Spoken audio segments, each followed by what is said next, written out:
폼페이오가 북한에 가서 공치고 와서 괜히 일본에서 외무성에서 한국 강경화까지 불러서 한미일 3자 외무장관 성명을 발표하고 지 북한에 갔다 왔는데 왜 한국하고 일본을 둘러리를 세워요? 그러고는 베트남에 가서 베트남의 기적을 보라 하면서 중국하고 붙지 말고 독자적으로 가고 미국이 도우면 베트남처럼 경제가 급성장하게 된다. 이렇게 말을 하고는 또 느닷없이 지금 아프간에 나타나서 탈레반하고의 문제를 또 이야기를 하고 있습니다. 북한 가서 깨질 거라고 예상을 하고 그 이후에 스케줄을 전 세계를 빡빡하게 돌면서 북한에서 깨진 것을 희석시키려고 했는지 모르겠는데요. 지난 8일 북한에 갔다 와서 베트남의 기적이 김정은 위원장의 것이 될 거라면서 베트남 모델을 이렇게 강조했는데요. 지금 이 폼페이오가 베트남 거리에 가서 하노이의 거리를 걸어가는 장면입니다. 좀 웃기는데요. 지가 무슨 북한에 가서 박살이 됐으면 좀 머리를 숙이고 살아야지. 마치 미국의 대통령이나 된 양 저렇게 걷고 있어요. 저자가 하원 의원 내변하고 트럼프한테 발탁돼서 CIA 국장하고 미국의 국무장관 한 다음에 트럼프를 한 번 더 대통령 시키고 지가 대통령 하겠다고 턱없는 꿈을 꾸고 있는 자입니다.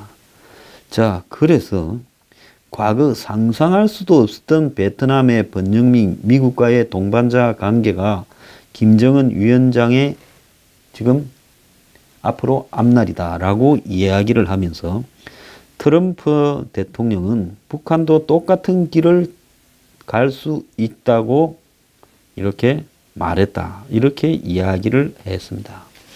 자, 베트남하고 북한은 모두 미국과 전쟁을 치렀고 또 이 폼페이오에 따르면 미국과 베트남의 무역은 20년간 80배가 커졌어요. 베트남은 85년부터 베트남전 실종 미군 유해들을 송환을 하고 있고 그걸 통해서 관계 개선을 하고 국교를 수립하고 지금 북한도 그러려고 지금 유해를 이렇게 보내니 많이 하고 있는데 폼페이오의 이런 베트남 모델은 김영철과 협상 후에 나왔는데 김영철이 하도 애를 미기니 이렇게 뼈가 담긴 대북 메시지를 보인 거다. 이렇게 해석이 되고 있습니다.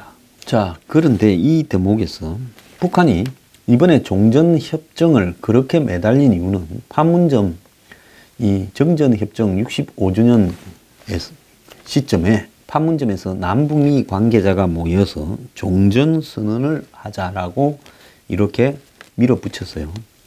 그렇게 조급했던 이유는 김정은이 한마디로 문재인과의 판문점 선언회를 통해서 종전선언을 요구해서 담았고 그리고 미북 합의문에도 이 평화체제 구축이라는 내용의 지금 판문점 선언이라는 말이 들어가서 결국 이것을 구체화하는 것이 북한으로서는 매우 중요했다는 겁니다.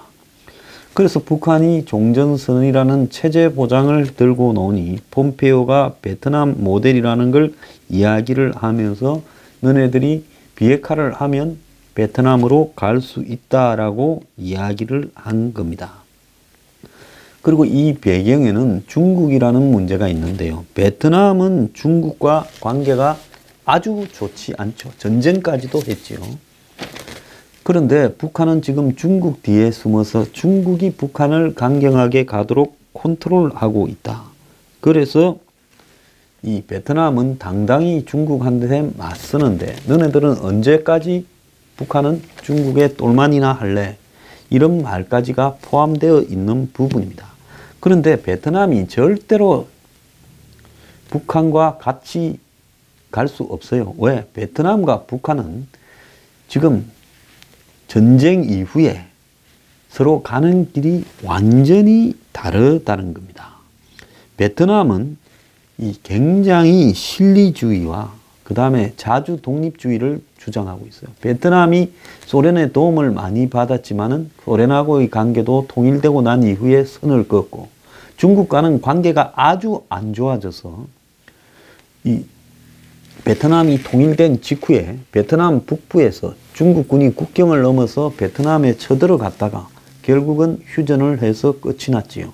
그때 중국을 상대로 보여준 베트남의 전투력도 대단했고 중국군이 얼마나 허접했는가를 전 세계에 보여준 계기가 되어버렸어요.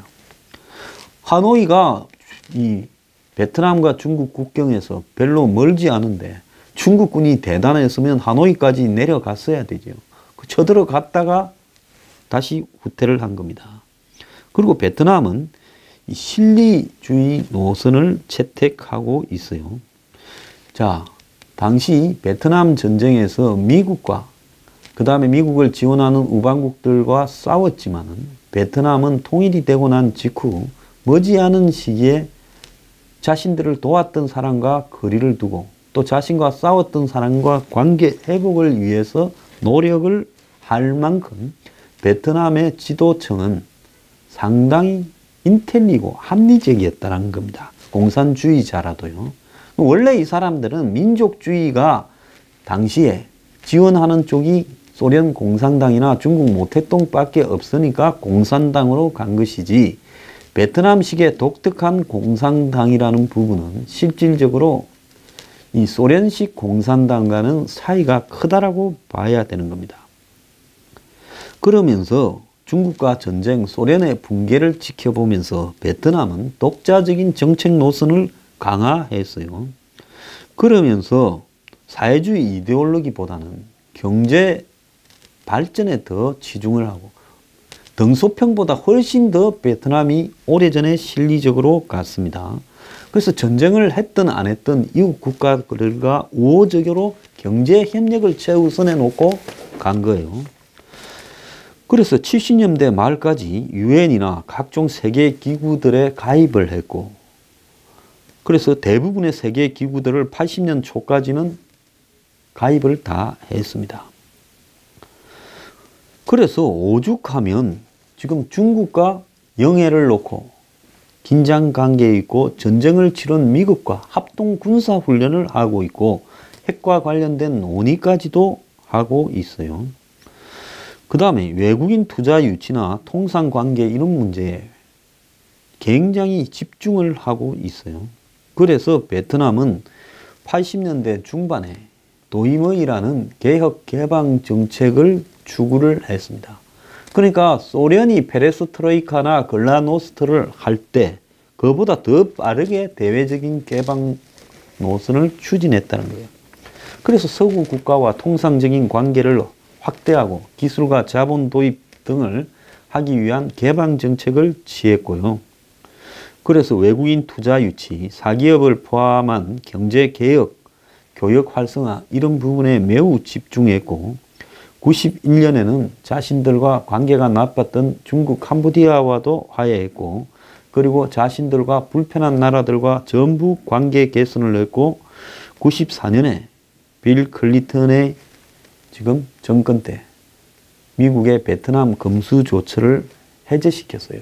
적대 관계를 청산하기 시작했고 99년에 교역 정상화를 했고 미국 총영사관을 사이공 호치민에 열었고 2001년에 정상 교역 관계를 맺고 국교 정상화를 했고 미국이 베트남의 최대 수출국이 되었는데 그때 존 맥케인 같은 미군 해군 조종사로 비행기가 격추되어서 베트남에 포로로 수년간 잡혀 있다가 고문까지 당하면서도 이 존 맥케인의 이 집안이 다 대대로 미국에서 성공한 집안이에요.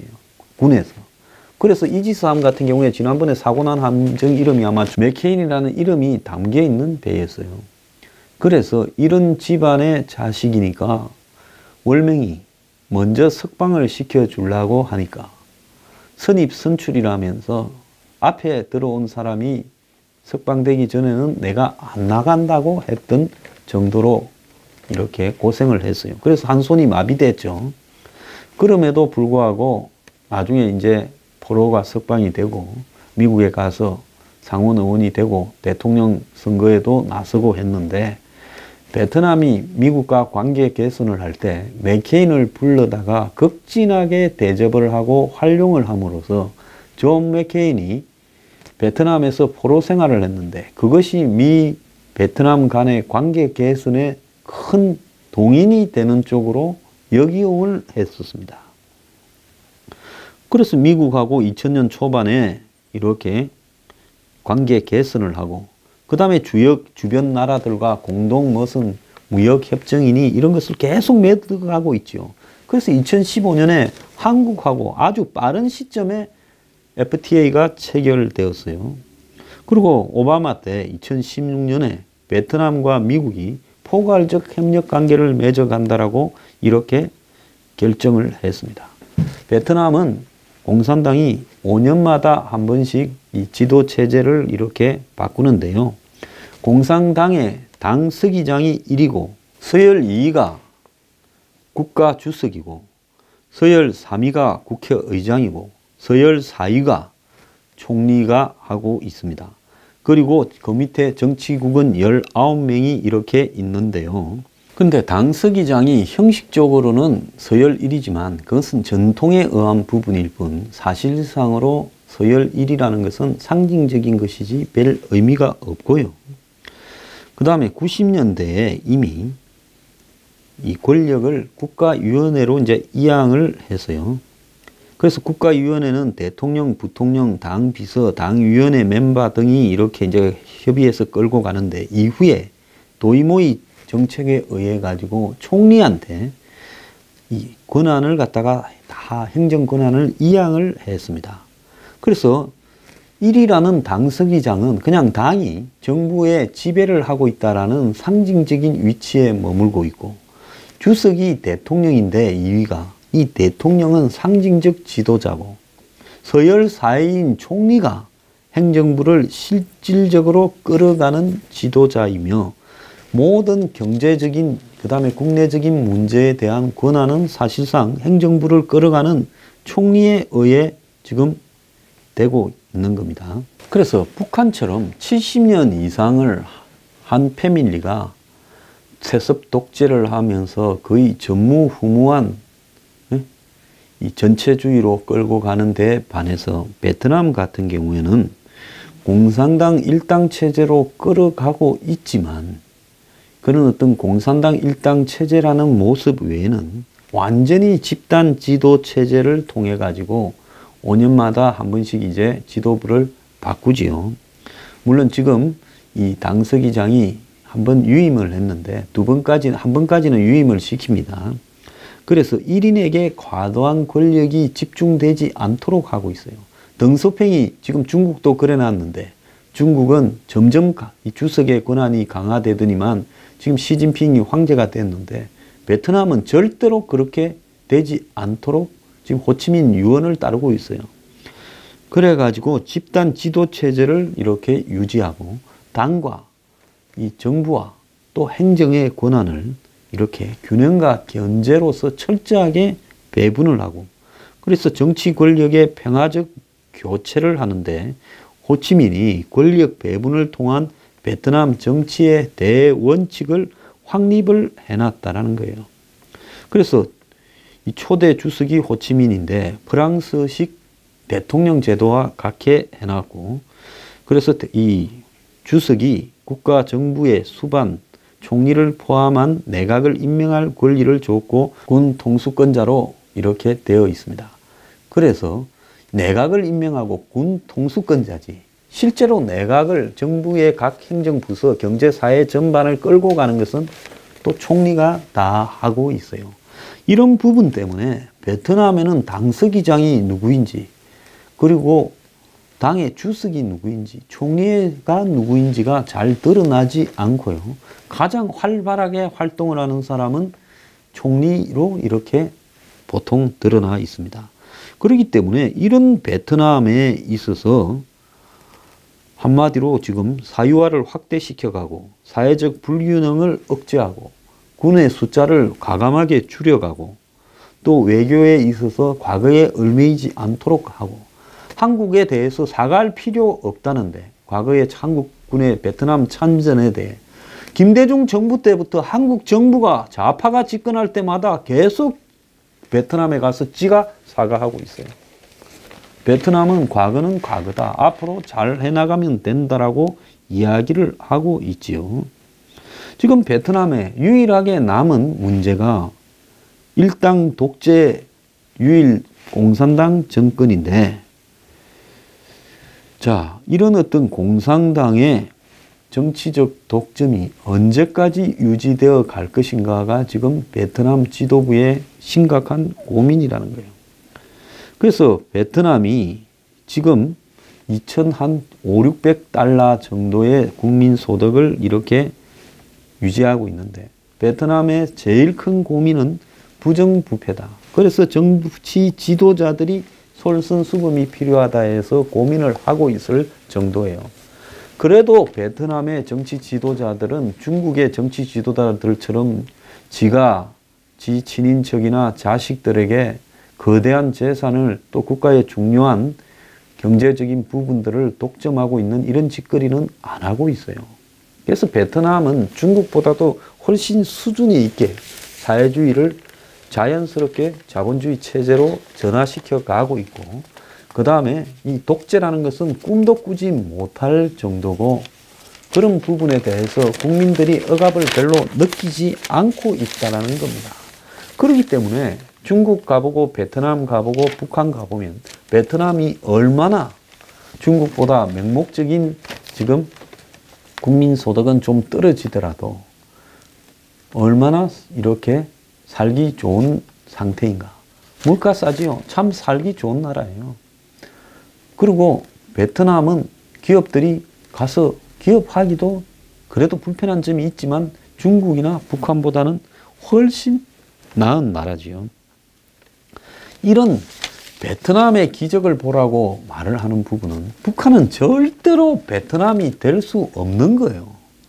베트남은 그래도 사회주의를 내걸고 맹분에 의해서 움직이는 나라지만, 북한은 사회주의라는 것은 그야말로 독재를 하기 위한 껍데기로 사회주의지. 사회주의가 3대 세습을 하면 저게 사회주의예요? 그냥 김씨 왕조 국가죠. 그래서 트럼프나 폼페이오는 말을 하기 전에 공부를 좀 하고 말을 해야 될 것 같아요. 미국의 지도부가 저렇게 무지했어야 되겠느냐는 겁니다. 자, 지금 우려스러운 부분 하나는 이 폼페이오가 방북해서 북한과 비핵화 시간표를 가지고 협상을 하다가 일괄타결 톱다운이라고 해온 지금까지의 협상 방식을 사실상 수정하는 게 아닌가 하는 우려가 곳곳에서 나오고 있어요.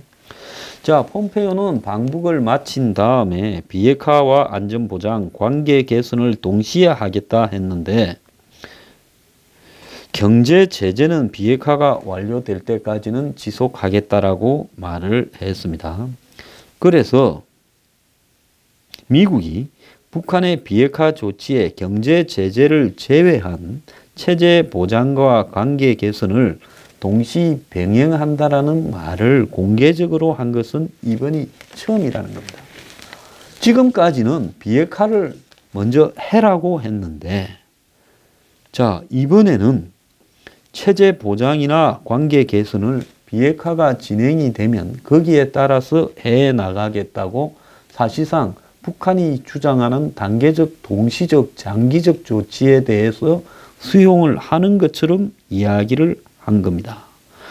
그동안 트럼프 행정부는 이 문제에 대해서 강한 거부감을 보여왔는데, 왜냐하면 과거에 북한이 이걸 가지고 살라미로 잘라서 협상을 지리하게 끌고 가면서 하도 애를 먹였기 때문에, 그래서 동결 검정 폐기의 단계적 과정에서 북한은 각종 지원만 챙기고 핵미사일 개발 능력은 고도화해 왔는데, 이번 정권은 지난 정권과 다르다고 큰 소리를 치던 트럼프가 결국은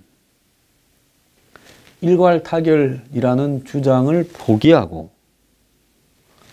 그러면서 북한이 뭘 하면 우리가 해줄 수 있다라는 식으로 이렇게 케이스 바이 케이스로 지금 전락을 해가고 있어요.